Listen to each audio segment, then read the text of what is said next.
with a free trip to Israel. Who doesn't like a free trip? Since its inception at the turn of the century, almost 1 million people have been on Birthright programs, heavily subsidized trips around Israel for Jews in the diaspora. But what makes this program different from all other programs? There was a woman Rabbi Elise Winnick in Boston, who was leading what was then called the Asperger's trip. And then she stopped doing it. They thought maybe I'd be a good person, and I never looked back. And I helped them expand.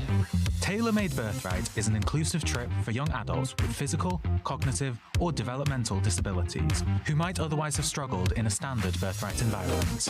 The trips are really essentially a typical Birthright trip. So just like any of the other 900,000 people on Birthright, these guys are doing the same thing, but we have extra staff. There's a little bit of a kinder, gentler component. We have fewer hotels, so there's not as many transitions.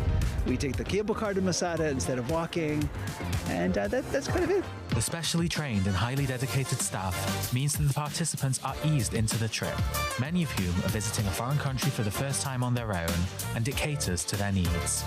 They are very understanding of your needs, and if, like, the other day we were at the Holocaust Museum, I was about to have a meltdown, so one of the staff literally took me out of there, and it was a lot for me. So they are very accommodating to your needs.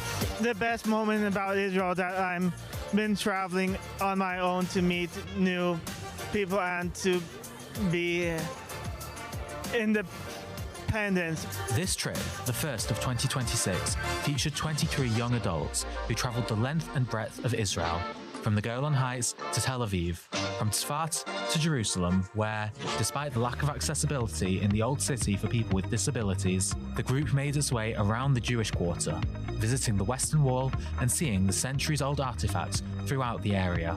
For many of them, it was their first time visiting Israel. I think that there's a lot of stuff going on, online with what, my friends are saying, with what strangers are saying to me on the street, and I've never been in a country with so many Jews before.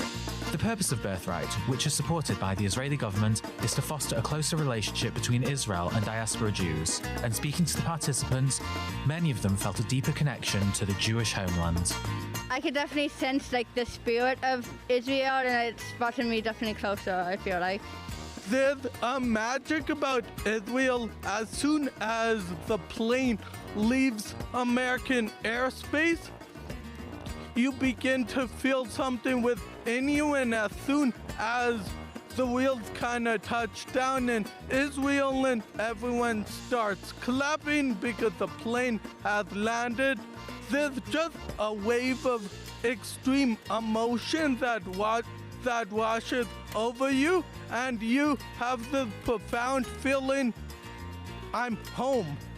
Birthright has been a focal point of Israeli advocacy for decades now, and looking ahead, with all of the geopolitical issues facing the country, it is becoming even more important to show Israel to as many people as possible, no matter who they are. So often when people, even in the Jewish community, say this is for everyone, it often means everyone except for certain everyones. And I really think Birthright is committed to doing that.